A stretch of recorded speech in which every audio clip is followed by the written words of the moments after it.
har qanday boshlangan tajriba menimcha muayyan nuqtaga yetib kelib natijasi qanday bo'lishidan qat'iy nazar oxiriga yetish kerak. Tanlov ko'payib ketyapti-da bolalarga. Tanlov qilishda qiynalyapti. Biz yetishtirayotgan kadrlar raqobatbardoshmi? O'ylash, fikrni asoslash va savol berish. Shu uchta qobiliyatga ega bo'lgan talaba qanday o'zgarish bo'lishidan qat'iy nazar sohasida moslasha oladi. 15 yil avval ham ish topishni o'ylamasdik. Hozir endi o'ylanadigan. Ta'limni xususiylashtirish mumkin, tijoriylashtirish mumkin, lekin tarbiyani tijoriylashtirish tasavvurga sig'dirolmaydi. Nazariy bilimlar uchun qisqa muddat yetarli, lekin tajriba orttirish uchun albatta 4 yil o'qish kerak demoqchisiz. Ayrim masalalarni mohiyatiga yetish uchun yosh kerak, vaqt. Biz yechimlar jurnalistikasiga o'tib, endi mana biz bu haqda chiqarib materiallarni boshlaganimizdan keyin sun'iy intellekt paydo bo'lyapti. Hatto jurnalistikada ham qobiliyat bo'lmasa, raqobat qila olmasa, 4 yil ham yetmas ekan.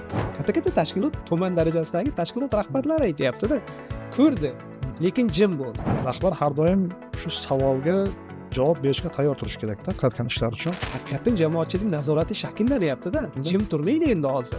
Avtobusni bir tomonga o'tirsangiz, ikkinchi tomonni tomosha qilib ketish imkoniyatidan mahrum bo'lasiz. Hayotda ham xuddi shunday. Bir tomonga urg'u bersangiz, ikkinchi tomon albatta orqada qolib ketadi. Sizni hayotingizda orqada qolib ketgan tomon aynan qaysi tomon? Bilmadim, bir o'ylab ko'rish kerak ekanda.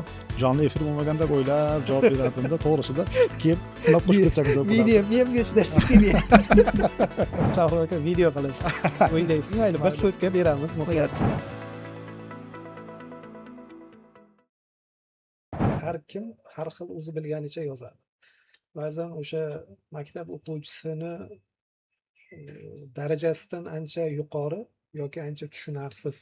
Buni bir qancha ijtimoiy tarmoqlarda misollar, tortishuvlar ham bo'ldi. Lekin qayta aynan men oliy ta'limga bir nima deya olmayman. Lekin o'sha maktab darsligida eksperimentlar juda ko'p bo'ldi. Darslik tuzishlarda. Biz Fin tajribasi dedik yoki boshqa Singapur tajribasi deyapmiz. Lekin biz hozir qaysi nuqtada ekanligimizni hozir ham bilmayman. Qaysidir yo'nalishlar bo'yicha Fin tajribasi deyapti degan ko'pincha rahbarlar o'zgarganda bu o'sha shaxsning kayfiyatiga bog'liq bo'lib qolyapti-da. Menga ham ma'qul qandaydir nima deydi, biz ilmda nol bo'lmaganmiz-ku. Shunday. Aynan mana shu Samarqand zaminini oladigan bo'lsak, bu yerda madrasalar endi akademiya darajasidagi madrasalar bo'lganda, endi Mirzo Ulug'bek davrida. Ular o'sha davrda rahmatli birinchi prezidentimiz bir gapda aytgandi. Adashmasam shuga tegishli. Bugungi texnikalaring xato qilayotganda, lekin nima Mirzo Ulug'bek bobomizni o'sha paytdagi o'rganishlari o'zini nimasini topgan deganda, lekin bunday haqiqatdan ham solishtiradigan bo'lsak, bir 5 asr avvalda bugunga taqqoslaganda bunchalik aniqlikda ko'rsatish astronomiya bo'yicha bu inson geniy bo'lishi kerak deb o'ylayman-da. Shu nima bizda ba'zi yo'qmidiki, biz qayta o'sha eksperiment qo'llaymiz. Bu nimadan, Shahroq aka? Bilasizmi, bitta omilni hisobga olayotgan bo'lishlari ham mumkin. Bu omil hammamizga ko'rinib turibdi. Vaqt tezlashgan deymiz-ku. Vaqt tezlashgan, tanlov ko'payganda psixologiyada bitta tushuncha bor, kognitiv dissonans deydi. Ya'ni odam tanlov oldida qoladi yoki bo'lmasam tanlov paralichi ham deydi. Qaysi afzalligini bilmaydi. Tanlov paralichi ham deydi-da. Masalan, oddiy ko'p uzoqqa bormaylik, o'zimiz aytaylik, 10 ta shampunni bizga reklama qilishsa, boshimiz qotib qoladi-da. Bittasini tanlaymizda, keyin yaxshi effekt bermasa, xato qilibman, bekor men uni tanlamabman deymizda. Ya'ni zamonni informatsion texnologiyalarning axborot almashinuvini tezlashishi tanlovni ko'paytirib berdi-da. Keyin tanlov oldida qolgan odam qaror qabul qilishi murakkablashadi-da. Shu meni fikrimcha shu qaror qabul qilishdagi murakkablik, ziddiyatlarni ta'siri bo'lishi ham mumkin-da. Ya'ni masalan biz aytaylik, mana hozir Fin, Singapur tajribasi haqida gapirdingiz. Men shundan keyin mana bu Finlandiya ta'limi haqida bitta amerikalik o'qituvchini yozgan kitobini o'qib chiqdim-da. Qanday bo'lgan ekan o'zi Fin tajribasi, o'zi qaysi tomon to'g'ri keladi, qaysi tomon to'g'ri kelmaydi degan jihatlarni o'rgandim. Shuning uchun ham men o'ylashim bo'yicha tanlov imkoniyatlari ko'payaversa, shu qaror qabul qilish qiyinlashaveradi. Shuni oqibatida mana shunday nima kelishi mumkin. Endi asosiy masala xuddi biz mana maishiy darajada diqqatni jamlash hozir juda qimmat resursga aylanayotgan bo'lganday, o'sha elitar darajada ham qarorlarni qabul qilishda diqqatni markazlashtirish yoki bo'lmasam bir boshlangan masalani oxirigacha yetkazib, undan xulosa chiqarish masalasiga menimcha alohida ahamiyat berish lozim. Mayli, Singapur tajribasi ham bo'laversin yoki Yapon, Koreys xohlagan tajribani qilish mumkin. Lekin har qanday boshlangan tajriba menimcha muayyan nuqtaga yetib kelib, natijasi qanday bo'lishidan qat'iy nazar oxiriga yetish kerak. Noto'g'ri, masalan, kutilgan natija bermagan taqdirda ham o'shani nima uchun kutilmagan tajriba bermaganligini tahlil qilib ko'rish imkoniyati paydo bo'ladida va keyingi tajribalarda buni qo'llash mumkin bo'ladi. Boshlarni oxiriga yetkazish kerakda. Kezi kelganda savol berib ketaylik. Hozirgi yoshlar ko'p imkoniyatlar ichida yashayaptimi yoki keskin raqobat ichida? Qiziq savol berdingiz. Bu hozirgi yoshlarga biz aytamizda uchrashuvlarda bizaga nisbatan senda imkoniyat ko'proq, biza davrimizda bunday edi, biza davrimiz bunday deymiz-u, lekin ularga murakkab joylari ham ko'p-da. Mana hozirgi aytgan misolimda dissonans shu aytaylik. Tanlov ko'payib ketyapti-da bolalarga. Tanlov qilishda qiynalyapti bolalar. Sezilmasligi mumkin. Ong ostida balkim bilinishi mumkin, lekin bunday tashqi ko'rinishda bilinmasligi mumkin, lekin qiynaladi baribir ham. Ana shu o'rinda haligi ustozni o'rni kerak bo'ladi-da. Savol berishda menga sun'iy intellekt vaqti kelib ustozni joyini oladimi? Aytib olmaydi. To'g'ri, sun'iy intellekt tahlil qilib berishi mumkin. Ishni yengillashtirib beradi. Masalan, nima deydi, 10 ta qarordan aytaylik, eng optimal 2 ta 3 tasini tanlab berishi mumkin. Aytaylik, bittasini tanlab berishi mumkin. Lekin unda his-tuyg'u yo'q-da, inson tushunishi kerak. Inson tushunadi. Balkim qachondir kelib sun'iy intellekt ham his-tuyg'uga ega bo'lib ketar, lekin hozirgi sharoitda hozircha yo'q. Shu boisdan ham mana shu yerda ustozni o'rni oldinga chiqadi. Ya'ni tanlov masalasida ustoz degan aynan pedagog o'qituvchi bo'lish shart emas. Aytaylik, siz mana mashina sozlaysiz, o'sha yerda bir odamga ixlos qo'ydingiz, shu sizga ko'p narsa o'rgatishi mumkin. Yoki bo'lmasam bir duradgorga shogird tushdingiz. Bu duradgor ham ko'pchilikda uyda ishlab, ko'p hayot tajriba orttirib, sizga yaxshi maslahat berishi mumkin. Yoki bo'lmasam oliy ta'limda o'qituvchingiz, ixlos qo'ygan domlangiz bir yaxshi tanlovni o'rgatishi mumkin. Shunga hozirgi bolalarda menimcha baribir ham imkoniyatlar ko'p. Raqobat muhiti bor. Faqat endi shu yerda bola qanday qaror qabul qilishda ketyapti gap va diqqatni jamlashda ketyapti. Afsuski, diqqatni jamlash uchun chalg'itadigan juda vosita predmetlar ko'payib ketdi. Shu boisdan ham mana bugun olib keldim. Metod Garvardda degan kitob, Wei Suinniki. Hozir 180-betga keldim. O'zim hali o'qiyapman. Как обучают будущих лидеров в самом престижном университете мира.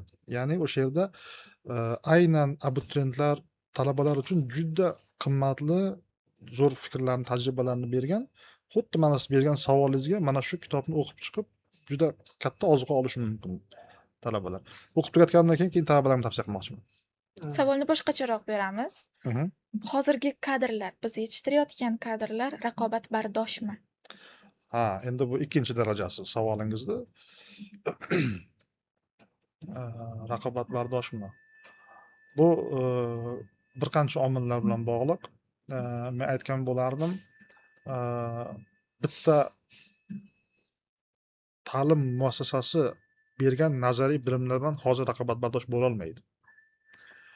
U albatta amaliyotga chiqishi kerak. Biz bu uchrashuvdan oldin gaplashib oldik-ku dual ta'lim haqida. Talaba olayotgan nazariy bilimlarni hozir muvoziy tarzda, parallel tarzda amaliyotda sinab ko'rish kerak. Qani u to'g'ri o'qiyaptimi? To'g'ri qo'llay oladimi shu bilimni? U bilim eskirmaganmi? Mana bu hozirgi zamonga, hozirgi shiddatga to'g'ri keladimi, yo'qmi?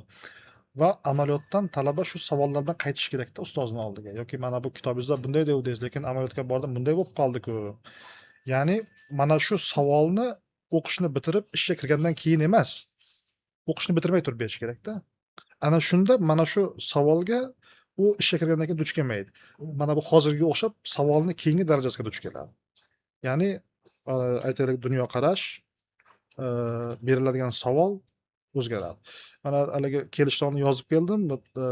Haligi Garvard universitetining prezidenti bo'lib ishlagan bir Drew Faust degan xonim bor. Biz deyapti talabalarga 3 ta narsani o'rgatamiz. Bu o'ylash, fikrni asoslash va savol berish. Shu 3 ta qobiliyatga ega bo'lgan talaba kelajakda Juda muhim. qanday o'zgarish bo'lishidan qat'iy nazar sohasida moslasha oladi deydi.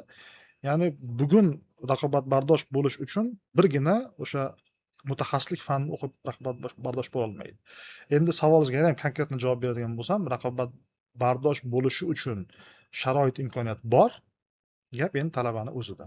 Nima uchun bu savolni javobini beryapman? Biz amaliyotga yuboramizda bolalarimizni. Keyin men talabalar bilan suhbatlashaman. Sen o'sha joyga bordingmi? U yoqda ustozing kim? Necha soat boryapsan? Nima savollar paydo bo'ldi deb savol berib sinab ko'raman-da bittalarni tanlama qilib. Bir xillar haqiqatda borgani juda mazmunli javob beradi sizga.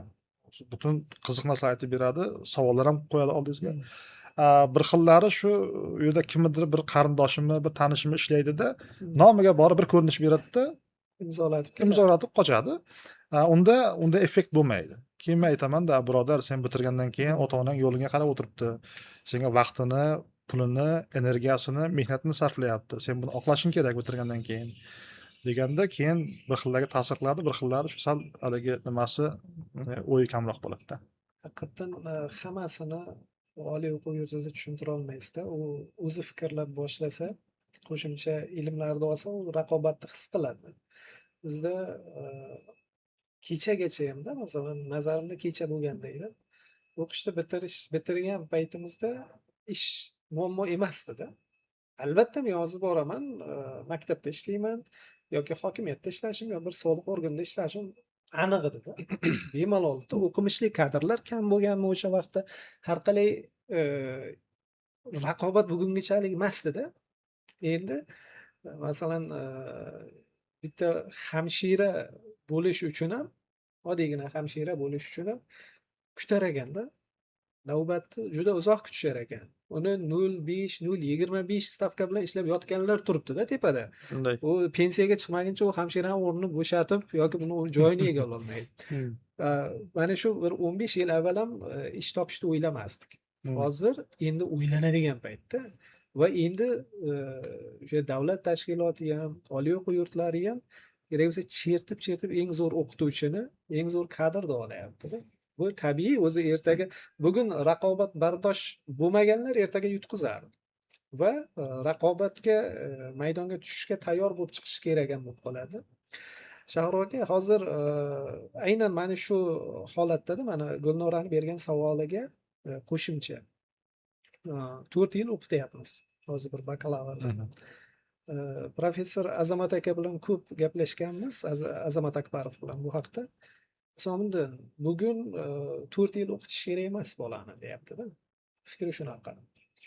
Umuman oliy ta'limda ham balki bir 2 yilga tushirish tajribasini bir qilib ko'rish kerakdir. Chunki boya o'zingiz yuqorida aytganingizdek, zamon juda ilgarilab ketyapti.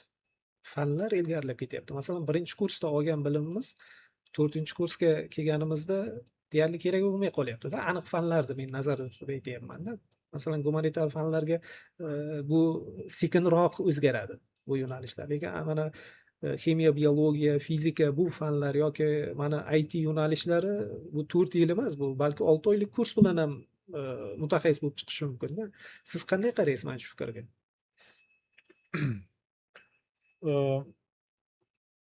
Qisman qo'shilaman. Menimcha bu sohani o'sha yo'nalishidan kelib chiqib yondashish kerak-da. Masalan, aytaylik, meditsinani 2 yil qilib bo'lmaydi. Meditsina bo'yicha ko'p o'qish kerak. Aytaylik, pedagogikani ham 2 yil qilib bo'lmaydi. Chunki bola tarbiyasini biz haqiqatda ilmli, qobiliyatli insonga topshirishimiz kerak-da. Shundan kelib chiqib, aytaylik, qaysidir sohalarni mehnat bozoriga tez moslashuvchanligidan kelib chiqib o'zgartirish mumkin. 2 yilga, balkim 3 yilga, balkim 2,5, balkim 3,5 qilish kerakdir. Balkim ayrim sohalarni 4 yildan 5 yilga chiqarish kerakdir. Ya'ni shundan kelib chiqib yondashish kerak degan fikrdaman-da. Endi xalqaro tajriba, to'g'ri, xalqaro tajribada ham gap ko'p, lekin xalqaro tajriba bo'lgan bilan biz O'zbekistonda yashaymiz-da. Mehnat bozorimiz ham shu yerda. Biz hozircha xorijga ishchi kuchi eksport qilayotgan paytimizda ko'pincha nima deydi, xorijga eksport qilayotgan ishchi kuchimizni tarkibini qaraydigan bo'lsak, hozircha juda haligi biz nimani eksport qilayotganimiz yo'q. Malakali mutaxassislar eksporti juda katta emas. Bizga ko'zi uchib ham turgani yo'q juda. Shunday. Chunki deganda xorijning o'zida ham malakali mutaxassislar ancha yetarlida. Shu boisdan ham O'zbekistonni ichki mehnat bozoridan va uni istiqboldan kelib chiqib, shu yo'nalishlarni qandaydir o'zgartirsa bo'ladi. Endi bu savol bir ijtimoiy tarmoqlarda ham yangragandi. Men odamlarning fikrini eshitdim, o'qidim, keyin o'zim ham o'ylab ko'rdim. Haqiqatda masalan shunday vaziyat holatlar bor. 4 yillik oliy ta'lim tanlamasdan 6 oylik kurslarni bitirib, bugun mehnat bozorida ishlab yaxshi pul topayotganlar bor. 4 yillik o'qishni bitirganlardan ko'ra ko'proq pul topayotganlar bor o'sha 6 oylik kursda. Biznes yo'nalishida ham bo'lyapti bu. Xuddi shunday. Masalan, IT'da ayniqsa shunday bo'lyapti. Lekin masalan ikkinchi tomoni ham borda. Bitta savolni qo'yishimiz kerak. 4 yil o'qib talaba ana shu 4 yilda o'zlashtirgan bilimlari bilan u necha yil yashaydi? 10 yilmi, 15 yilmi, 20 yilmi, balki umrining oxirigacha yetar. Endi ikkinchi savol beriladi. Shu 6 oylik kursda, 3 oylik kursda bitirganlar shu bilimlar bilan qancha vaqt yashaydi? Endi bilasizmi, hozir endi xususiy oliy ta'lim muassasalari ko'payib ketdi. Men bitta fikrimda har doim qat'iy turamanda, bu talabalarni o'qitish masalasi bu ijtimoiy missiyada. Bu yerda ta'lim bilan birga tarbiya ham beriladi-da. Biz shunaqa jamiyatmiz. Masalan, xorijda faqat ta'limni o'zim beraman, tarbiyasini balkim qiziq emas. Lekin biz shunaqa jamiyatmizki, tarbiya masalasi bizda albatta parallel yuradi. Maktabdami, kollejdami, texnikumdami, oliy ta'limdami, har doim shundayda. Shu boisdan ham qarangda, ta'limni xususiylashtirish mumkin, ta'limni tijoyiylashtirish mumkin, lekin tarbiyani tijoyiylashtirish men tasavvurimga sig'dira olmayman. Balki mumkindir, balki men bilmasman. Shu boisdan ham meni fikrimcha, nima uchun gapni juda uzoqdan olib kelyapman? Masalan, talabani 3 yil, 4 yil davomida, 5 yil, aytaylik 6 yil davomida olgan bilimi bilan birgalikda muayyan qobiliyatlari shakllanadi. Muayyan xususiyatlari o'zgaradi. Masalan, bir shaxsdan boshqa shaxsga o'zgarishi mumkin. Chunki haligi agar adashmayotgan bo'lsam 10 ming soat degan bir nazariya borda. Inson bitta narsa bilan agar 10 ming soat shug'ullansa, u allaqachon ko'p narsaga erisha oladi-da. Davomiylik bor. Ta'limda ham mana shu 3 yil, 4 yil davomida masalan u yerda ijtimoiy uni qobiliyatlari shakllanadi, kirishuvchanlik, masalan bir xillar kirishuvchan bo'ladi, bir xillar sal tortinchoqroq bo'lishi mumkin yoki boshqa xususiyatlari. Bitta kichkina misolni keltiraman. Biz aytaylik birinchi kursga o'qishga kirgan paytimiz bizni rejalarimiz, niyatlarimiz olam bo'ladi, lekin 4-kursga borganimizda u rejalar anchayin nima deydi? Optimallashgan aniq me'yorlarga ega bo'ladi-da. Ko'p katta narsa reja qilinmaydi. Demak, men shunday ketaman. Mana shuni shaklallanishiga masalan 6 oy kamlik qilish mumkin-da. 3 yil, 4 yil kerak bo'lishi mumkin.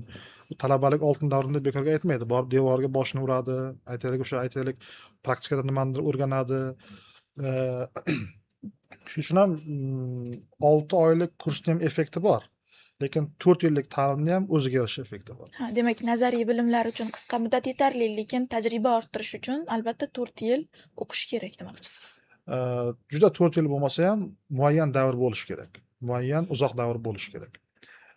Endi bilasizmi, ayrim masalalarda ishlash uchun yo qaror qabul qilish uchun insonning yoshi ham yetishi kerak-da. Yoshi ham yetishi kerak. Biz masalan haligi Boburni ko'p misol keltiramiz. 12 yoshida podshoh bo'lgan, davlat boshiga qolgan, hokazo deymiz-ku, lekin Pirimqul Qodirovning asarlaridan o'qisak, u yerda bek atga ham bo'lganda, mana Qosim Qavchin degan yonida turib o'rgatgan, ko'p siyosatni boshqa narsani tushuntirgan, yetakchisi bo'lganda bir ustoz ko'rinishdagi. Xuddi shunday, masalan aytaylik, biz 18 yoshda yoki 16 yoshda bitta bola maktabda o'qishni bitiryapti-da, 6 oylik kursga qo'yyapti-da, u pul ishlashga chiqib ketyapti.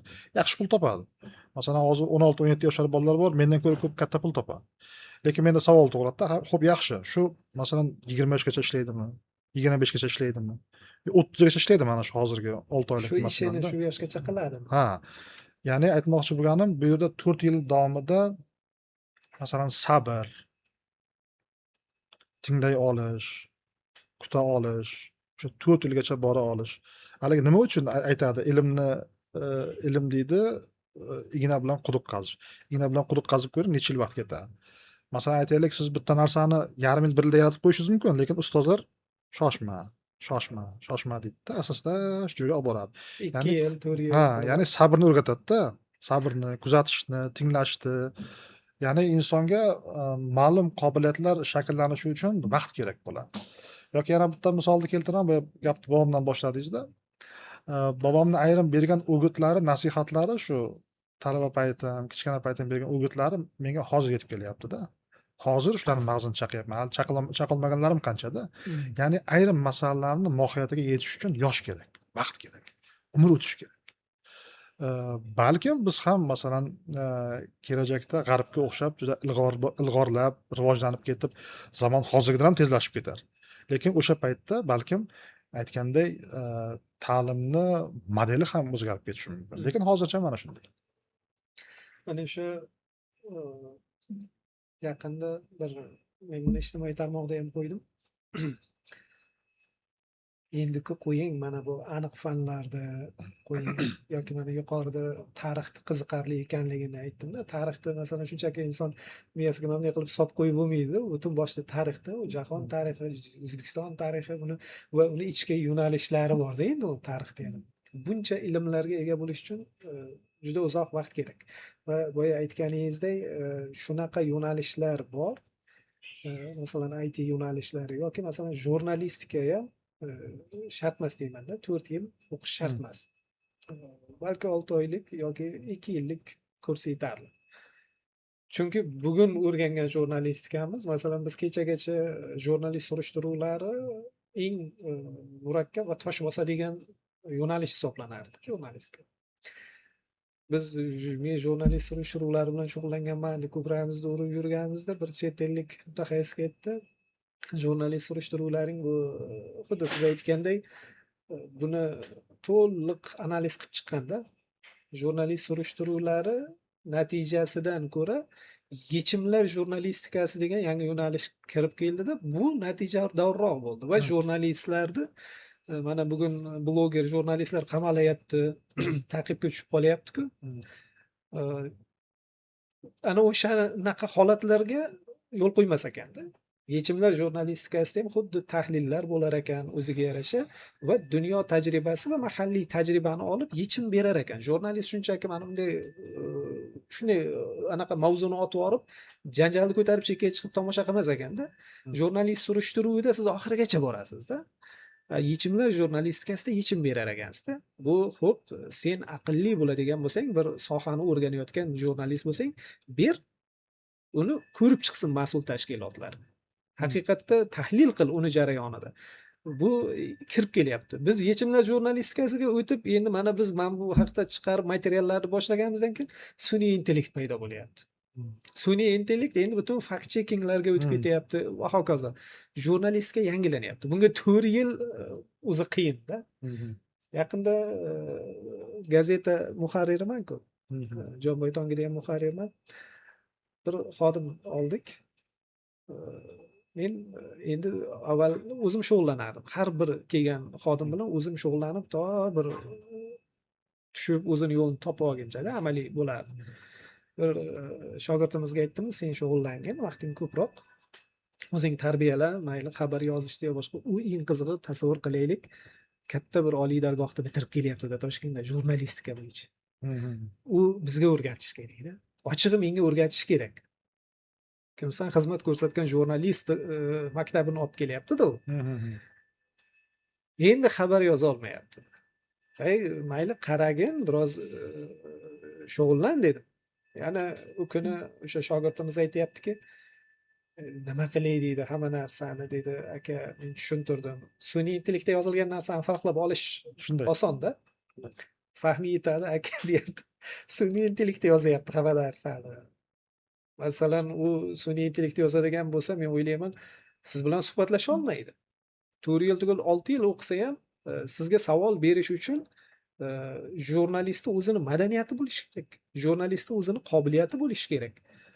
U 4 yil demak jurnalistikani o'sha nimani bitirib keladi, o'z jokini bitirib keladimi yo boshqasini bitirib keladimi? bitta tashkilot rahbari bilan suhbat qila olmay qoladi. Aynan men qiynalyapman. Hatto jurnalistikada ham qobiliyat bo'lmasa, o'zini o'sha boya raqobat haqida gapirdingiz. O'sha raqobat qilmasa, raqobat qila olmasa 4 yil ham yetmas ekan. Shohrux aka. Bitirib keyin biz yana noldan boshlayapmiz. Maktabgacha va maktab ta'lim boshqarmasi boshlig'i yaqinda o'sha Afg'on yelkanlar tanlovida Rossiyada Sankt-Peterburgga o'zini farzandini va jiyanini yozdirib jo'natdi.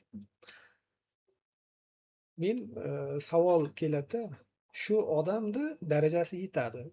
Bemalol Yevropaga ham bolasini sayohat qildirib qo'ya olishga. Lekin nima uchun shunaqa oddiy Chexov aytadi-ku, yozuvchi sayoz joyda cho'kadi deydi-da. Shunaqa oddiy holatlarda o'zini cho'ktirib, shuncha yillik karyera, masalan bir hududda hokim bo'lgan, bir boshqarmada katta rahbar bo'lgan odamlar shu ishni qilib qo'yadi. Yana ozgina o'tayapti-dagin xabaringiz bor, o'sha Qo'shrobod tumani hokimi o'zini turmush o'rtog'ini, haydovchisini va o'g'lini Xitoydagi delegatsiya tarkibiga qo'shib jo'natyapti va Kattaqo'rg'on tumanida ham xuddi shu holat, o'g'lini qo'shib jo'natyapti. Bu yuzaga chiqqanlari Shohrux aka. Men shunday o'yladim. Bu aysbergning uchi. Va bular bari o'sha nepotizm deymiz, manfaatlar to'qnashuvi deymiz. Bularda hammasi Samarqandda bo'ldi. Yaqin 2-3 oy ichida bu kuzatildi. Sizni fikringiz qanday mana shunday holatlarga? Endi haqiqatda Muzaffar aka hamdam tajribali insonda o'zini rahbar bo'lishdan ham tashqari o'zini sohasi mutaxassisi, chunki o'sha iqtisodchi, moliya sohasida ko'p yil ishlagan, tajribali, bu masala bo'yicha tajribali va paxtachidan ham bizlar faqat yaxshi gaplar eshitganmiz. Har qalay balkim norozilar ham bordir, lekin ko'pchilik nisbatan plyus ko'p edi-da. Plyus ko'p edi. O'sha ijtimoiy tarmoqlarda ham ko'pchilik yaxshi fikrlar yozdi. Bu tomonlari ham bor. Endi bilmayman buni qanday baho berishni ham. Menda bir qancha farazlar paydo bo'ladi. O'sha men Toshpo'lat aka Rahmatullayevning podkastlariga intervyu berganimda ham shu fikrni aytdim. Shu narsani masalan ertaga jamoatchilik e'tiroz bildirishi mumkinligini yoki bo'lmasam o'zi umuman noto'g'ri nepotizmga tortib ketishi mumkinligini nahotki aytadigan inson bo'lmagan. Birinchi savol. Kimdir chunki deganda har qanday o'sha hujjat loyihasi tayyorlanganda kimdir uni tayyorlab rahbarga olib kiradida. Bir kishi bilmaydi hech qachon uni. Uni loyiha sifatida kiritiladi va u loyiha sifatida o'rganiladi. U masalan huquqshunosning qo'lidan o'tadi, ayrim idoralarda. Kadrning qo'lidan o'tishi mumkin. Boya aytaylik, compliance nazorat bo'limining qo'lidan o'tishi mumkin. Ular ham imzo chekadi. Lekin nahotki o'sha yerda kimdir shu narsani masalan ertaga mana bu bo'limi yoki mana bu joyi oqibatlar keltirib chiqarishi mumkin degan kimdir bong chalishi kerak bo'lganda. Bilmadim, balkim bong chalingandir, biz uni bilmaymiz. Balkim unga quloq solinmagandir. Yoki bo'lmasam shunchaki silib o'tib ketgandir. Yoki bo'lmasam aytaylik ko'p hujjatlarning orasida imzolanib o'tib ketgandir. Chunki hozir agar ayrim rahbarlarga siz bir mikrofon tutsangiz, bir kunda siz nechta hujjat imzolaysiz deb mikrofon tutsangiz, uni ko'rsangiz o'qib oxiriga yetolmaysiz-da. Shunchalik ko'p hujjatlar imzolaydi. Bir xil vaziyatlar bo'ladi. Tagiga qarada 3-4 odam imzosi bormi, shuni qo'l qo'yaveradi-da. Mana ko'ribdi-ku deydi-da. Mana mas'uliyat taqsimlanib ketadi. Lekin buni to'g'ri deya olmayman, chunki deganda mas'uliyat taqsimlangani bilan qaror qabul qiluvchi o'sha odamning o'zi bo'lib qolaveradi-da. Shuning uchun rahbar, shuning uchun uni bir o'ziga bitta kabinet, kotiba, yordamchi, haligi aytaylik yo'lda bosh qotmasin deb bitta mashina bilan haydovchisini berib qo'yadi. Nima uchun? Shu mashinada ketayotgan payti ham nimadir o'ylab, nimadir qarorni qabul qilib ketishi mumkin-da. Shu sharoit shu uchun beriladi rahbarga. Katta oylik, hokazo. Shuning uchun ham u sifatli qaror qabul qilish kerak-da. Shuning uchun ham birinchi farazim shundan iborat. Ikkinchi farazim endi bu yerda masalan ko'rib turib shunday qilinib ketgan bo'lishi mumkin. Hech kim indamaydi, hech kim bilmaydi degan mazmunda bo'lishi ham mumkin. Chunki deganda Qo'shrobod bilan Kattaqo'rg'ondagi masalalar keyin chiqib keldi-ku. Endi bitta qiziq o'sha yerda munozara ketdi, kommentariyalarda men o'qidim. Rahbarning bolasi bola emasmi degan. Rahbarning bolasi ham bola. Uni ham hamma o'quvchilar qatori borishga haqqi bor. Chunki deganda u otasi rahbar bo'lganligi uchun bola aybdor emas-da. Lekin masalani ikkinchi tomoni kelib chiqib ketadi. U yerda agar masalan bitta o'sha rahbarni o'zini o'g'li ketganda ham balkim tushunishi mumkin edi. Lekin u yerda allaqachon qo'shilib ketyapti-da, jiyani deyapti, yana bir o'sha yerda birga ishlaydigan o'g'li. Boshqarmani Ha, u yerda allaqachon bu guruh bo'lib ketyapti-da. Guruh bo'lgandan keyin e'tiroz chiqyapti. kelishilyapti. Kelishilyapti-da. Bunda boshqa anavi bor, masala bor. Shu boisdan ham meni fikrimcha bir Muzaffar akani o'zlariga ham bir mikrofon tutib ko'rish kerakda masala bo'yicha. U odam bir ikkita kommentarlarda yozdi, keyin haligi rasmiy munosabati chiqdi. U menimcha u yerda to'liq hamma gap gapirilmagan. Balkim u odamning o'zining ham gapiradigan fikri bordir. U odamni ham balkim eshitib ko'rish kerakdir. O'zi qanday bo'lgan degan savolga balkim u odam jur'at topib ikir-chikirgacha aytib berar. Agar yashiradigan narsasi bo'lmasa, marhamat, jurnalistik tekshiruv qilinglar deb ma'lum manbalarga imkon berar. Antikorrupsiya ham o'rgandida, bularda chora ham ko'rildida bu Shunday. Shu boisdan ham endi nima bo'lgan taqdirda ham xato bo'ldi-da. Xato bo'ldi. Endi Qo'shrabot va Kattaqo'rg'on keyslarga keladigan bo'lsak, endi u yerda haqiqatda menga jurnalistlar telefon qilishdi. Gapni ochig'i, bu masala bo'yicha fikr so'rashdi telefonda. Biz yarim soatdan ziyod gaplashdik. O'shanda men ikir-chikirlarni tushuntirdim. Tartibi o'zi qanday bo'ladi xorijga chiqishda. Birinchi o'rinda kim bilan yozishgan o'sha Xitoyda? Qanday kelishilgan? Masalan, chunki deganda bu delegatsiya so'ralganda, u xorij tomoni ham so'rab oladi-da, Palonchayev yoshi shunda, ish tajribasi bunaqa, mutaxassisligi bunaqa, mana bunaqa lavozimda ishlaydi. Shunga Xitoy tomoni e'tiroz bildirmaganmi? Kelishuv qanday bo'lgan? Qanday amalga oshgan? Bu masalan aytaylik, bu xotini farzandlarini ko'rganda ular savol berganmi? Bular qanaqa javob bergan? Aytdim, yozishmani ko'rish kerak shunchaki dedim. Yozishmada ko'p narsa oydinlashadi. Qolgan rasmiyatchiliklar ikkinchi masalada. Bu shundan keyin kelib chiqadi. Buni natijasida kelib chiqadi mana bu rasmiyatchiliklar, mana yozishmani gaplashning natijasida. Shuning uchun ham birinchi shuni ko'ringizlar, keyin baho bersa bo'ladi. Chunki deganda u Xitoy tomonida savol paydo bo'lgan bo'lishi mumkin. Biz fermerlar chaqirgandik-ku. Bu xotiningiz fermermi, o'g'lingiz fermermi, haydovchingiz fermermi, hokazo, hokazo. Ya'ni bu yerda mana shu tomoni ham bor-da. Muzaffar aka Hamdamovda bu masalada biz ancha o'rganildi. Antikorrupsiya ham o'rgandi, o'zimiz ham ko'rdik, o'qidik, eshitdik. Lekin bu keysni hali biz bafurja ko'rganimiz yo'q. Qo'shrabot va Kattaqo'rg'on keysini. Lekin o'sha mana Tanzila Kamolovna kelganlarida antikorrupsiya bo'yicha o'sha Kattaqo'rg'onda yig'ilish bo'lganda bu masalalar tilga olib o'tildi. O'rganiladi deyildi, baho beriladi deyildi. Viloyatimiz rahbari tomonidan bularga tushuntirish berdik. Bularga bir seminar qilish kerak ekan, bularni bir fikrini, tushunchasini o'zgartirish kerak ekan degan fikrlar bo'ldi. Lekin sizning gapingizda ham balkim jon bor, bu balkim aysbergning bir uchi bo'lishi mumkin, balkim ko'pchilikda ham shunday holatlar bo'lishi mumkin. Lekin bu narsani oqlab bo'lmaydi. Oxirgi xulosam oqlab bo'lmaydi. Agar masalan Xitoyga hozir borish uchun viza kerak emas. Shunday boraman desangiz ham e'tiroz qilmaydi. Turist sifatida ham borishingiz mumkin. Mana bu delegatsiyadan tashqari yuborishingiz mumkin. Bu delegatsiyani aytaylik bir hafta oldin, buni bir hafta keyin yuborishingiz mumkin. Masalan aytaylik Sian shahriga hozir bir haftada 3 ta reys bor. Juda hozir Xitoyga borish oson bo'lib qolgan. Ya'ni shu delegatsiyani nimasidan foydalanishga ehtiyoj yo'q-da. Davlat pulisiz ham borib kela oladi-da. Ha, masalan aytaylik, mana hozir Sianga men oxirgi marta borganimda borish kelish biletni agar bir 2 oydan oldin sotib olsangiz $300. Juda ham bunday bir 1000, 1,5 ming bir haliga sal yig'inib harakat qilish kerak degan narsa emas-da. Bir borib qo'ysa bo'ladi. Ozgina sal oylikdan u yoqdan bu yoqdan sal tejasa borib qo'ysa bo'ladi. Aytaylik, u yoqda nima ovqatlanish yoki yotoqxonalar ham narxlari ham juda osmono'par emas. Orqali bo'ladi, yomon emas. Lekin nima uchun men bitta narsani tushunmayman, aqlim yetmaydi. Nima uchun delegatsiyadan foydalanish masalasi. Va ikkalasi ham talabada. Men bu mavzuga biroz kirdim. To'g'risi tilimda tiydim. Xohlamadim, juda ko'p narsalar ma'lum bo'ldi. Gapiraverishni istamayman, lekin kecha shu mavzu ko'tarildi-da, yana ko'tarildi.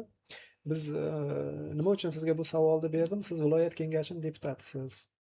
Siz kadrlar tayyorlab yetishtiryapsiz. ertaga sizni kadrlaringiz chiqadi mustaqil bo'lib. Ularning ichidan hokimlar chiqadi, prokurorlar chiqadi. Bizda boya yuqorida biz suhbatdan oldin gaplashganimizdek, hokimlar qayerda tarbiyalanadi, qayerda ta'lim olishi kerak? Bu tajriba menimcha dunyoda ham yo'q. Qaraydi, qaysidir soha bo'yicha o'zini ko'rsatgan rahbarlar boshqa tizimda bo'lsa ham hokimlikka qo'yiladi. Siz viloyat kengashi deputati sifatida nimaga ovoz berayotganingizni bilasizda. Ko'rasiz, kuzatasiz.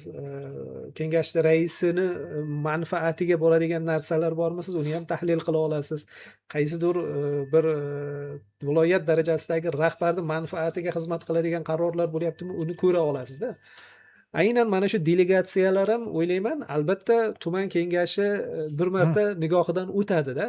Men tuman kengashlaridagi o'sha uxlamaslik kerak deyman-da.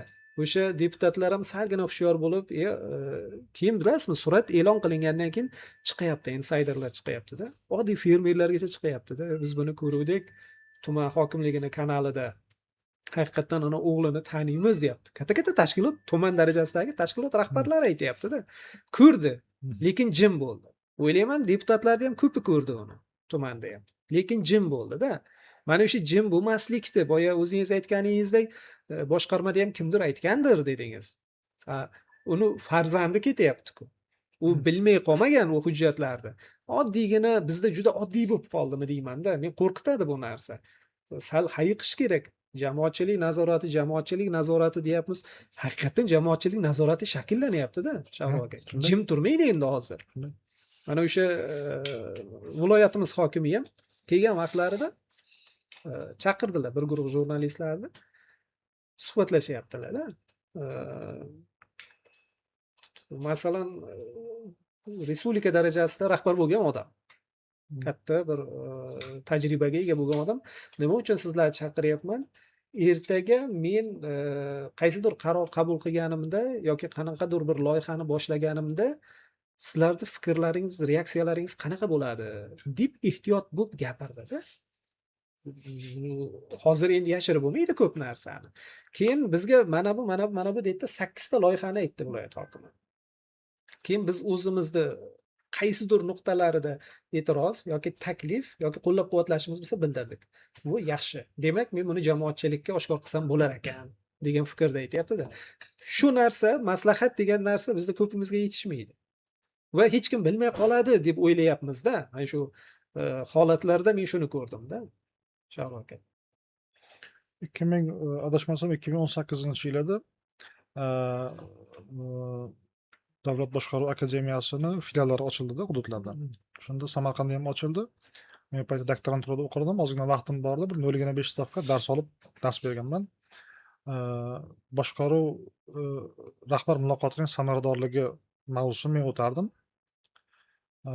Bu kim kelardi? Tuman shaharlardagi tuman shahar hokimlarining o'rinbosarlari, o'sha yerda bo'limlar boshliqlari, mutaxassislar ham kelardi. O'shaga biz dars o'tardik. Bu seminar ko'rinishida o'tilardi, ma'ruza emas, interaktiv ko'rinishda. Keyin xuddi mana shu keyslarni 2018-yilda men o'tganman. Bu payti jamoatchilik nazorati hozirgidek emas, endi boshlanyapti. Keyin rektorlar savol berdi-da, yosh katta odamlar, "Uka, siz o'zi nechinchi yilsiz? Rahbar lavozimida ishlaganmisiz? Bizga o'tyapsiz bunaqa narsani?" deb sal ozgina kinoya aralash savol berishdi-da. Ya'ni sizga yosh emasmi hali bunaqa narsani o'rgatish deganda. Keyin xuddi mana shu keyslar o'sha darslarimizda bor edi. Ertaga sizlar jamoatchilik bilan muloqotga kirishasizlar. Jurnalistlar bo'ladi, bloger bo'ladi, faollar bo'ladi. Ko'cha-ko'yda rahbar sifatida qaraydi va sizni savolga tutadi. Deb shu keysda o'tgan paytimiz aksariyatida men deyarli yarmida shu narsani ko'rganman. Uncha jiddiy qaramagan. Chunki u payt yo'q edi bu narsa. Jiddiy qaramadi. Mana shuni hozir shunaqa narsalarni oqibati, jiddiy qaramaslikni oqibati. Ya'ni rahbar har doim shu savolga javob berishga tayyor turish kerak-da, qilayotgan ishlar uchun, qabul qilgan qaror uchun. Endi deputat sifatida ham hozir yondoshdingiz. Masalan, shunaqa hujjatlar qo'limizdan qanday o'tadi? Shu savolni menga berishdi jurnalistlar, eshitdim. Keyin aytdim, bu qanday ko'rinishda bular. Masalan, aytaylik, Xitoyga safarga borishga shuncha kishi ketyapti, shuncha pul ajratilyapti deyiladi. Lekin ba'zida agar so'ramasa, uni ikir-chikir savol ilovasini bermasligi mumkin. yo'q ekan, tayyorlamabmiz, tushib qolibdi yoki bo'lmasam sessiyadan Keyin sessiyadan keyin beramiz. yetkazamiz bu deb shu masala shu yopilib ketadi, xas boshlanib ketadi. Agar so'raydigan bo'lsa, u yog'i ilovasi chiqib qolishi mumkin. Yoki ilova hali tayyorlanmadi, biz pulni ajratib qo'ydik, hali aytaylik 2 oydan keyin boriladi, hali biz shunchaki sizdan ruxsat so'rayapmiz shu pulni ajratish uchun. 2 oydan keyin bizda haligi ular bilan yozishma bo'lgandan keyin ro'yxat shakllanadi, o'sha payt aytamiz deb keyin shunchaki yoddan chiqib qolib ketishi mumkin. O'sha mablag' ajratilayotgan paytda shunchaki o'sha mablag'ni ajratish borasida masala ovozga qo'yiladi. Aytaylik, shartlar aytaylik, 20 million so'm yoki 30 million so'm ajratilyapti delegatsiya uchun deyiladi. Rozimiz yoki qarshimiz degan ovoz beriladi. Bu birinchi masala. Ikkinchi masala bu sessiyaga kirishdan oldin regulation go o'zida turadi. Jamoatchilik uchun ochiq turadi. O'sha yerda o'sha jamoatchilik unga qarshi bo'lib yoki izoh bildirib yoki qanday munosabat bildirish uchun ochiq uyda bemalol yozishi mumkin. Ya'ni o'sha narsani aytdim. Bundan keyin shunaqa holatlar bo'ladigan bo'lsa, deputatlardan oldin jamoatchilikda imkoniyat bor. Savolga tutib e'tiroz bildirib, "Ey, nima qilyapsan?" deb aytishga imkoniyat bor. Va bundan kelib chiqib, masalan, deputatlarga ham murojaat qilish mumkin. Hurmatli deputat, ertaga sizga shunaqa masala kiradi sessiyaga. Siz sal hushyor bo'ling yoki savolimizni yetkazing. yoki savolimizni yetkazing, qattiqroq turing deb aytish mumkin. Masalan, aytaylik, biza viloyat ichki ishlarini rahbarini hisobotini tinglashimizdan oldin Facebookga men qo'ydim, tinglanyapti degan. O'sha yerda masalan Toshpo'lat aka Rahmatullayev, Xolmurod aka Soriyev 3 ta faollarimiz o'zlarini masalalarni aytishdi-da. Siz shu masalalarni ko'taring degan mazmunda biz yozma ko'rinishda men yozib berdim, ulgurmay qoldim ko'tarishga. Ertaga uni javobini ham olamiz nasib bo'lsa. Xuddi shunday aytaylik imkoniyat, fursat bo'ladi. Masala bo'lib o'tgandan keyin emas, bo'lmay turib oldini olishga. Chunki hozir 3 ta keysga biz duch keldikda. Xalq ta'limi boshqarmasi, yana 2 ta tuman hokimligi. Bundan buyog'iga shunaqa savollarni ko'rib boradigan bir tahlilchi bo'lsa, bemalol oldindan masalani qo'yishi mumkin tortinmasdan. Bu bo'yicha masala ochiq. Endi jamoatchilik ham faol bo'lishi kerak albatta. Gapingizni bo'lyapman, uzr, mana hozir yechimlar jurnalistikasi dedingiz-ku. Aynan shu yechimlar jurnalistikasi ham qaysidir ma'noda kelib chiqishi mumkin bo'lgan vaziyatni oldini olishga qaratilgan bo'ladi-da. Ya'ni shu xato ikkinchi takrorlanmasligi uchun yechim beradi. Tajriba bor. O'sha amaliyot bor, bo'lgan, haqiqatda bo'ldi. U o'zini oqlagan narsada. Endi yana bir tomoni bor-da, baribir bilasiz, men ko'proq deputat bo'lib ishlaganman-ku endi o'zim ham. Juda his qilganman-da tanamda. Deputatni gapirish imkoniyati ko'p bo'lganda. Keyin o'zi masalan 1-yilida uncha anglamadim, 2-yilida uncha anglamadim, 3-yilga borib men his qildim deputatni kuchi borligini-da. Bundan masalan sizlar qaysidir darajada foydalanyapsizlar? Viloyat darajasidagi deputatlar, masalan Farmon aka ko'p foydalanarlar, sizni o'zingiz, Aziz aka ham kengashda ishlagan vaqtda deputat bo'lganda, Ahrorov ham yaxshi ko'p masalalar ko'targan. Masalalar ko'tarib turarlar-da. Tumanda ham buni iloji bor ekanda. Masalan, yeb qo'ymagan o'sha vaqtda. Men ham prokuror hisobot berardi, sud hisobot berardi yoki hokim hisobot berardi, savol berardim, yeb qo'ymagan. Keyin ana o'sha yerda jarayon boshlanib ketardi-da. Endi jamoatchilikka ochiq bo'lgan bilan masalan men o'zim yashab turgan tumanda ham hatto o'sha qarorlarni har doim kuzata olmayman-da, ishim bor, boshqa ishim bor. Lekin deputatlar uni ichida bo'ladi. O'sha tuman kengashi mayli, ularda ham boshqa ishi bor, lekin bu jamoatchilik asosida bo'lsa ham bir marta o'sha mavzuni eshitadi-da. Mana siz aytgandek, xo'p, o'sha mablag' ajratilish masalasi ko'tarildimi? Savol berish uncha murakkab emas-da o'sha yerda. Oxirrog'ida hurmatli kengash raisi shu ilovasini ham bir ko'rsating, kimlar boryapti ro'yxatda degan savolni bilmadim. Endi tezroq biz berishni o'rgatishimiz kerak-da endi. Yana nima qilish kerak o'sha tuman deputatlariga? Xuddi shunday. Mana shu vaziyatlarni o'zi ish uslubini sal o'zgartirishni taqozo qiladi-da. Ya'ni masalan bu savol berish masalasini aytyapsiz. Sessiyaga kirishdan oldin bu masala doimiy komissiyada o'rganiladi-da. Doimiy komissiyada masalan o'qib chiqadi, ko'radi, o'sha idoraning mas'uli keladi, idoraning mas'uliga aytiladi, shunaqa savollarimiz bor, ertaga rahbariyat tayyorlanib kelsin yoki sizda qanaqa masalangiz bor ertaga sessiyada bizga, siz ayting dardingizni deymiz. Sal joydorroq qilibdi. Ya'ni o'sha yerda ham masalan bizda viloyatda Muhiddin Egamberdiyevich Po'latov, shu komissiyaning raisi, byudjet iqtisodiy islohotlar bo'yicha domla bilan o'tirib gaplashib qolgan paytimiz sessiyalarda o'sha haqiqatda kirayotgan tasdiqdan o'tish kerak bo'lgan summalarni doimiy komissiyada juda ko'p savol javob qilamiz, soatlab cho'zilib ketadi bir xil payt aytadilarda. Endi shu aytayotgan masalangiz to'g'ri. Zamonni o'zi ana shunday qilib odamni oldiga masala qo'yaveradida, nima qilish kerak, qanday qilish kerak. Bundan buyog'iga endi kim faqat tuman emas, tuman deputatlari, shahar, kerak bo'lsa viloyat deputatlari ham bizlar ham ayrim masalalarni mana shunaqa qilib demak xavf bor ekan, shunga qanaqadir anavi bor ekan, savol bor ekan, gumon bor ekan, demak mana shuni batafsil so'rashga to'g'ri keladi o'sha doimiy komissiya yig'ilishlarida. Chunki endi sessiyada Somon aka o'zingiz ham bilasiz, masalan bir xil payti 8 ta, 10 ta, 12 ta, 15 tagacha masalalar bo'ladi. Ha, ko'p bo'lib ketadi, lekin doimiy komissiyani yig'ilishi shuni ikir-chikir ko'rishga imkon beradi-da. Batafsil ko'rib, savol berib, o'rganishga imkon beradi. Shohruh aka, ko'rsatuvimiz do'stona suhbat. Albatta, bu joyiga kelganda sizni shaxsiy qiziqishlaringiz, hobbilaringiz haqida ham suhbatlashishimiz kerak. Albatta, avvalgi sonda bu haqida gaplashganmiz. Shu savolni boshqacharoq bermoqchiman.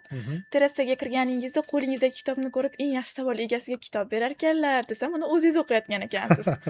Bu albatta quvonchli holat. Ya'ni, ko'pchilikda shunaqa stereotip bor, ya'ni yoshlikda o'qib olsam, joyga joylashib olsam bo'ldi, keyin kitob o'qimayman deydigan insonlar ham topiladi. Yoshlarimizni kitob o'qimayotgani bizga azaldan ma'lum. Ularni kitob o'qishi uchun harakat qilayotgan ishlarimiz ham badiiy kitoblar bilan chegaralanib qolyapti xolos. Siz yoshlarga kitob o'qitishni qanday samarali usullarini bilasiz? Bo'lishib keting. Birinchi usuli shu odamning o'zi o'rnak bo'lishi kerak-da. O'zi o'qimay turib o'qitsa, o'qimaydi. Shuni ko'tarib yuraman-da. Haligi ishxonamga kirganda ham chiqqanda ham qo'limda shu kitob bo'ladi, ko'tarib yuraman. Hech bo'lmasa bittasi ko'rar-ku. Dekan nimani o'qiyapti ekan, direktor nimani o'qiyapti ekan deb savol berar-ku. Albatta. Ha, chunki o'zingiz o'qimasangiz birovni o'qita olmaysiz. O'zingiz qiziqmasangiz birovni qiziqtira olmaysiz-da. Endi savolingizga keladigan bo'lsak, juda ham qo'shilmayman. Chunki deganda bu bo'yicha Somon aka akalarimiz tajribamiz bor. Mana Hamid Sodiq kelganlarda bordik-da, bolalarni ko'rdik-da. Shu bo'yicha bitta podkastda gapirib ham o'tdim. O'sha haligi zamonaviy andisha tushunchasi bo'yicha-da. Bolalar kelganda, talabalar o'zi 20 minut oldin bordik Somon aka. Kechikmaylik, joy qolmay qolmasin, yaxshiroq joyga joylashib eshitaylik deb. 20 minut oldin borsak, bolalar bizdan oldin kelib, boyagi 4 ta 5 ta qatorni to'ldirib olganda, hay bizlar balkim ularning ko'ziga sal yoshroq ko'ringandirmiz. Bizdan yosh kattalar kelsa ham shunday turib joy bermadi-da. Mahkam o'rnashib olgan. Bir qancha omillari bor. Birinchi omil pul to'lab kelganda, ya'ni u haqiqatda iste'molchi sifatida shuni maromiga yetkazib iste'mol qilmoqchi. Shuni o'zi katta gap aslida. Ha, bu birinchi masala. Ikkinchi masala o'sha bolalarni maqsadi borda borishdan. Aniq savol bilan, qanaqadir taklif bilan kelgan, qattiq tayyorlanib kelgan. Biz ham masalan, biz ham talaba edik. Bir tadbir bo'lsa, kattaroq tadbirga borsak, birinchi qatorni bo'sh qoldirganmiz-da, ikkinchi qatorni bo'sh qoldirganmiz, uchinchi qatorda o'tirganmiz. Yosh kattalar o'tiradi yoki sal imkoniyati cheklangan inson bo'lsa o'tiradi degan mazmunda. Ha, yoki rasmiylar. Endi odob doirasi shunday bo'lganda, bu bolalar o'tirib oldi. Endi bir xillarning ko'ziga andishasizlik bo'lib ko'rinishi mumkin, odobsizlik bo'lib. Lekin ikkinchi tomonda mana siz aytgan narsa, xursand bo'lgan narsamiz, shu bola intilyapti-da, ilmga, kitobga intilyapti. Keyin men xafa bo'lmadim. Aytib, aksincha xursand bo'ldim. Jim bo'ldik-ku hammamiz. Ha, eshitdik. Talashib o'sha yerga o'tirib, shu talashib savol javob qilganini ko'rib, biz faqat eshitib o'tirdik-da. Bolalar qarab, berayotgan savolni keyin Somon aka bilan gaplashib, taroziga tashladik. Vazni qanchalik og'ir berayotgan savol. Og'ir vaznli savollar berishdi. Siyosat, iqtisod, masalan bir ekologiya. ikkita savolni meni ham o'ylantirib qo'ydi-da. Shu savolni menga bersa men nima javob berardim? Bu kitob o'qiydiganlar uchun hayratingiz edi. Endi kitob o'qimaydiganlar uchun tavsiya ham berib keting. Endi kitob o'qimaydiganlar u ota-bobolarimiz davridan beri bor. O'qimagan, bundan keyin ham o'qimaydi. O'zidan ko'rsin. Ha, o'zidan ko'rsin. Shuni zavqidan, shuni nimasidan endi kitob o'qimaydi degani endi butun ham savodsiz inson deyolmayman. Shunday insonlar bor, qanday oddiy ishchida, lekin o'tirib gaplashib ko'rsangiz, shu odamning gaplaridan bitta kitob yozsangiz bo'ladi-da. Lekin bir kitob o'qiganmiz desangiz, o'qimagan bo'lishi mumkin. Lekin hayotda bizga ko'p narsa o'rgatishi mumkin-da. Kitob o'qish bu shunchaki foyda. Qo'shimcha yana nimadir? Lekin shaxsiy rivojlanish. Ha, shaxsiy rivojlanish. Lekin hayotni o'zi ham tarbiyalaydi. Balkim o'sha kitob o'qimagan inson balkim achinar, yoshligimda o'qisam bo'lar ekan. Balkim o'qisam, balkim hozirgidan ham yaxshiroq fikrlardim deb. Lekin endi yoshlar masalasiga to'xtalganda men har doim darsga kirsam, dars ham beramanda. Doskaga yumaloqni rasmini chizamanda, yumaloq rasmini chizamanda, mana shu yumaloq to'liq sizlar vaqtlaring bolalar. Oila qurgandan keyin bu o'rtasidan bo'linadi. Vaqtingizni yarmi turmush o'rtog'ingizga ketadi. Farzandli bo'lganingizdan keyin dumolog'ingiz yana Chorakka bo'linadi. qisqaradi. Chorakka qisqaradi. Farzandlar, qaynota, qaynona, qarindosh urug'. Yoshi o'tgandan keyin lavozimni oshib boradi, lavozim majburiyatlari. Shunday vaqtlar keladiki, do'st birodaringizga vaqt topolmay qolishingiz mumkin. To'y ma'rakaga vaqt topolmay qolishingiz mumkin. Ya'ni aytmoqchi bo'lganim, mana shu doira qisqarib, bo'linib sizga bir parchagina joy qoladi. O'sha vaqtda siz kitob xohlasangiz ham o'qiy olmaysiz. Hozirgi mana shu butun dumaloq siznikimi, ota-ona hammasi ta'minlab turibdimi? Bilim olinglar. O'sha mana bir parchagina vaqtlaring kerak bo'lgan paytda o'sha olgan bilimlaring, o'sha ilmlaring, kitoblaring o'sha bir parchani sal kattartirib imkoniyatni oshirib beradi deb darsda talabalarga shuni o'rgataman. Ya'ni hozir talabalik oltin davrim deb bu eng haligidaqa qo'pol qilib aytsam o'ynoqlaydigan vaqt emas. Bu eng mas'uliyatli davr. Eng shu nima deydi? Mana bu miya shimib oladigan vaqt. Hamma tajribani ham, bilimni ham, hamma narsani. Shu boisdan ham kitob shunchaki bilasizmi? Meni fikrimcha qanday tomondan yordam beradi? Hamma yoshlarni bitta muammosi bor. Butun dunyo yoshlari. Tajriba tanqisligi. U 7 ta tilni bilishi mumkin, matematikani yorib qo'yishi mumkin, lekin tajriba yo'qda ayrim masalalar bo'yicha. Tajriba yo'q. Shundan kelib chiqib, masalan, qiynalib qolishi mumkin. Kitob ana shu tajribani oldindan egallab borish uchun bitta vosita, maydon bo'lib boradi-da. Maydon bo'lib boradi. Mana shu doirani xizmat doirasi deb ataylik. Shu doiradan qachon oxirgi marta tashqariga chiqdingiz? Insonga ba'zida kerak-da, hammasidan voz kechib, o'zi uchun yashaydigan ozgina fursat kerak. Bu chiqib turaman, iloji yo'q. Masalan, sayohatlar bo'ladi. Hobbilardan bittasi sayohat, farqi yo'q. Qayerga bo'lsa ham, bu xorijiy bo'lish shart emas. Masalan, G'elonga bir necha marta borib keldik. Juda tabiati ko'rkam, boshqacha. Surxondaryoga, o'zimizda O'zbekistonimizda ham juda borsa bo'ladigan nimalar ko'p, faqat sharoitni yaxshilab borish kerak. Yo'lni, u yoqda dam olish imkoniyatlarini. Shu tomoni bor. Ya'ni bu sayohat dam olishdan tashqari fikrni jamlashga ham yordam beradi-da. Bir o'ylab ko'rasiz-da, shuni to'g'ri qilyapmanmi, noto'g'ri qilyapmanmi yoki mana bu ishni yaxshi qilish uchun nima qilish kerak, buni qilish uchun nima qilish kerak. Bir o'zingiz bilan o'zingiz qolib, muhitdan ajralasizda, fikrlab ko'rasiz. Ya'ni bu dangasalik yo ishdan qochish emas, bu aksincha sizni qilayotgan ishingizga bu qo'shimcha yordam beradi. Yangi imkoniyatlar ochadi. Chunki deganda tabiatda butun haligi texnologiyadan, hamma boya g'ala-g'ovurdan ayrilasizda, bir 2 kun, 3 kun sizni taxminan bir 20-30 soat vaqtingiz bo'ladi. Bafurja o'ylab ko'rishga, shu nimadandir ko'zingiz zavqlanayotgan paytda ham qanaqadir bir yaxshi fikr kelishi mumkin-da. Shunday bir masalalar bo'ladi, vaziyatlar bo'ladi. Boshingizga yomon hech kimdan boshqa narsa kelmaydi-da. Faqat negativ keladi, chiqolmay qolasiz. Qanday qilib yaxshi fikr bilan vaziyatdan chiqib ketishni o'ylaysizda. Ana shu tabiat shu ishdan ozgina bir ko'p emas, ozgina fursatga chekinib, shunga bir boshqa rakursdan qarashga imkon beradi. Shu savolni mantiqiy davomi. Avtobusga oxirgi marta qachon chiqdingiz? Avtobusga Qisqa javob bering. Chiqmaganimga ancha bo'lib ketdi. Eslolmayman to'g'risi. Agar o'sha davrlarni eslasangiz, avtobusga chiqqan davrlaringizni, shunaqa tushuncha bor. Avtobusni bir tomoniga o'tirsangiz, ikkinchi tomonni tomosha qilib ketish imkoniyatidan mahrum bo'lasiz. Hayotda ham xuddi shunday. Bir tomonga urg'u bersangiz, ikkinchi tomon albatta orqada qolib ketadi. Sizni hayotingizda orqada qolib ketgan tomon aynan qaysi tomon? Orqada qolib ketgan tomonmi? Gulnora qiynab turadi shunaqa. Yo, bu yaxshi savol. Nima deydi? Sal orqa qaytishga anaqa qiladi-da, turtki beradi. Faqat faktlar bilan gaplashdik, endi ozgina psixologiyaga ham ta'sir yetkazsak, menimcha yaxshi bo'ladi. Unda qarmoqni tushundim. Kechirasizlar, qo'ng'iroq. Men haligi intervyuda edim. ming bor uzr, shunaqasi ham bo'ladi. Telefon o'chirib qo'ymaymiz-da. jonli efirni Ha, nimasi shu. jonli efirniki shunaqada.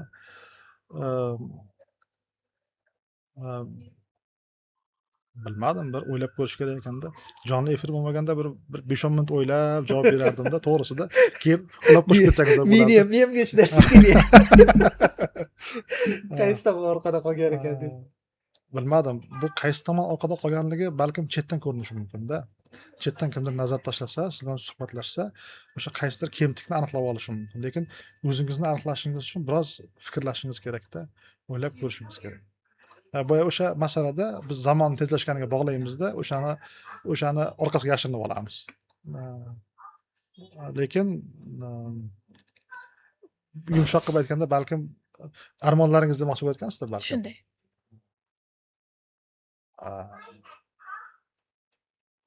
Bilmadim lekin. Efirdan keyin kamerani yoqamiz. Bo'lmasa biz reelslarimiz uchun javob berasiz. Orasiga qo'shib ketsangiz bo'ladi. Qarshiligim yo'q, javob beraman, mayli. Alohida reels. Nasiya javob bo'ldi. Shohrux aka video qilasiz. O'ylaysiz, mayli, bir so'tga beramiz muxlat. Video qilasiz.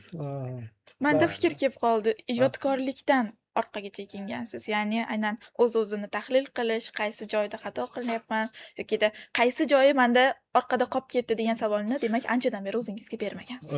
Bu ana bilan bog'liq, bilasizmi? Rahbarlik faoliyati bilan bog'liqda. Chunki rahbarlik faoliyatida o'zingizdan ko'ra ko'proq jamoani masalalari bo'ladi. Masalan, o'qituvchilarning masalalari bo'ladi. Talabalarning masalalari bo'ladi yoki bo'lmasam shunday bir masalalar qo'yiladi, u narsaning yechimi yo'q. Shunchaki masalani o'zi beriladi, lekin qanday qilinishi yo'q. Siz o'ylab ko'rishingiz kerak, kimdir tajribasini o'rganishingiz kerak yoki umuman tajribada bo'lmagan bo'lishi ham mumkin-da. Masalan, Yuksalish umummilliy harakatini 19-yilda ochganimizda birinchi biz ochdik-da, bu maqtanish emas u. Bizdan oldin yo'q edi. Keyin men juda boshim qotdi. Keyin ustozlarga maslahat soldimda, ustoz dedim, bu mendan oldin hech kim ishlamagan. Men nima qilishim kerak? O'rganadigan odam yo'q, so'raydigan odam yo'q. Masalan, palonchi bunday ishlagan deb shu odamdan sal o'rnak olib ishlashingiz mumkin-da. Keyin ustozimiz juda bir jo'n javob berdilar-da, odam xayoliga kelmagan. Sendan oldin hech kim yo'qmi dedilar. Yo'q desam, demak sen nima ish qilsang shu to'g'ri bo'ladi. Sendan keyingilar aksincha sendan o'rganadigan bo'ladi. Eng muhimi to'xtamay ishlashdan, ishlab ketaver deb aytdilar. Keyin ishlab ketaverganmiz. Ya'ni nima uchun misollar keltiryapman? Ba'zida rahbarlik mas'uliyati mana Isominga ham yaxshi biladilar. Ijod bilan bog'liq vaqtingizni o'g'irlab qo'yishi mumkin-da. Vaqtingizni o'g'irlab qo'yishi mumkin. Shu boisdan ham ayrim ijodkor insonlar rahbarlikka ko'p intilmaydi, iloji boricha undan uzoqroq yuradi, ijod bilan shug'ullanadi. U to'g'ri, biron kim menga aytishi mumkin.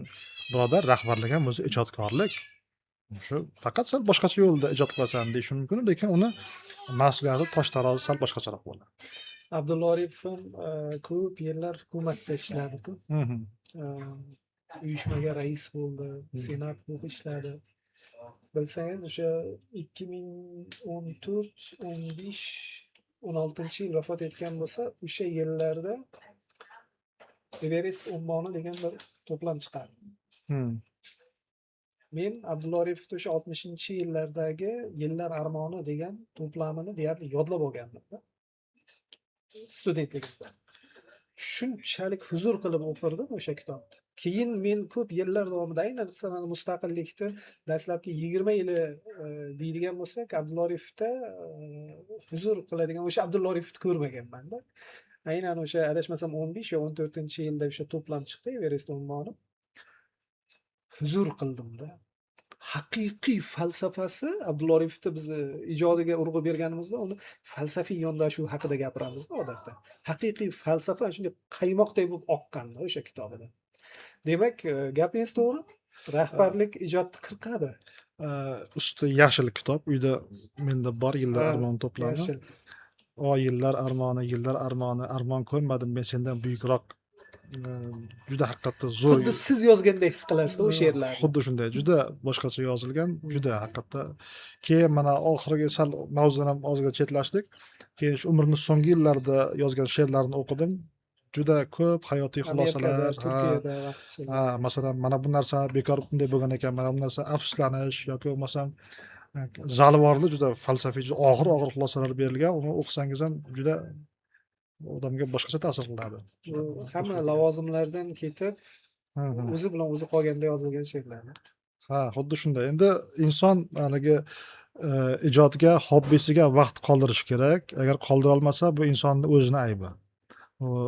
Biz to'g'ri rahbarlikni ayblaymiz, hokazo deymiz, lekin inson shunga vaqt, sharoit, xohish qoldira olishi kerak. Alisher Navoiy bilan Bobur misolda bunga. To'g'ri, masalan, Konfutsiy ham misol bo'la oladi. Ha. Masalan, Konfutsiy ham Rahbar edi u ham siyosat bilan shug'ullangan, saroyda xizmat qilgan. Ayniqsa mana akademik Shuhrat Samardinov Sirojdinovni o'sha monografiyalarini o'qidim Alisher Navoiy haqida. Bu ijodiy qismiga ko'p to'xtalmadim, chunki men tahlil qilolmayman, filolog emasman. Lekin mana bu siyosiy faoliyat degan bobini o'qidim. Bilasizmi, juda biz Navoiyni ko'pincha bir ijodni bir buyuk insoni sifatida bilamiz, shoir sifatida bilamiz, lekin uni siyosiy faoliyatni ko'p bilmas ekanmiz. O'shanda menga ochilish bo'ldi. Oson bo'lmagan ekan, juda og'ir kechgan. Yana shunday savollar bo'lsa marhamat. Savollarimiz juda ham ko'p. Eng qizig'i ijoddan bexabar inson emasligingizni hozir bilyapman. Hali beixtiyor aytgandi, balki ijodkorlikni chetga tashlab qo'ygandirsiz deganim. To'g'risi shaxsiy anaqada hayotda sizni tanimayman. Ijtimoiy tarmoqlarda ko'p kuzatamiz va samdo deganda aynan insonni ko'ziga tasavvurda uyg'onadigan insonlardan biri hisoblanasiz. Bizga hozir kamera ortidan operatorlarimiz ancha belgi berishdi, ya'ni vaqtimiz 1,5 soat o'tib ketibdi. Ha, shunday. Juda cho'zilibdi lekin. Lekin bizga bilinmadi rosti. Juda ham mazmunli suhbat bo'lyapti va tugatgimiz kelmayapti. Umid akam bilan bizlar 2 soatlik efirlarni ham o'tkazganmiz. Bir o'zingiz bilan bo'lyapti-da. Ha, Qayta rahmat. yukladik-da, Ha. miyalarimizni qayta Ha. yuklab oldik. Rahmat. Ancha nima deydi, fikrlaydigan, ancha qisqa lo'nda javob berib to'xtatib qo'yadigan savollar, mavzular bo'lmadi-da. Buni bafurja gaplashadigan mavzular bo'ldi, savollar. Rahmat. Rahmat. Bugungi suhbat sizga qay darajada yoqdi? Umuman olganda shu joyda to'xtatishimiz kerakmi yoki yo'qmi? Shu haqida ham fikrlaringizni eshitsak. Ya men har doim haligi suhbatga hozirman. Sezgan bo'lsalaringiz kerak, bu bo'yicha masala yo'q. Menga yoqqan jihati masalan faqat savol javob bo'lmadi-da. Masalan, Isomin akamdan, sizdan eshitdim. Ancha narsa o'zimga oldim ham. Bu ko'proq savol javobdan ham ko'ra suhbat ko'rinishida bo'ldi-da. Podkast. Menga ma'qul bo'lgani shu bo'ldi. Masalan, siz bir haligi ro'yxat tuzib, bir 20 ta savol tayyorlab kelsangiz ham bo'lardi. Masalan, boyagi javobni oxiriga yetmasdan bunisiga o'tib ketib, lekin menga hozir ma'qul bo'lgan jihati shu suhbat ko'rinishida ancha odam ko'p narsani gapirib berishi mumkin-da. Ichida yotgan, masalan, aytaylik, darrov gapirib bera olmaydigan masalalarni yo'qotishi mumkin. Shuning uchun rahmat, minnatdorman. Sizga ham tashrif uchun rahmat. Albatta, avtobus haqidagi savolga javobni o'ylab turing. Hozir kameramizni yoqamiz. Do'stona suhbat loyihasi aynan shu daqiqada o'z yakuniga yetadi. Barchaga o'z tashakkurimizni bildiramiz. Katta rahmat Shahroh aka. Sizlarga Yana ham kutib rahmat. qolamiz.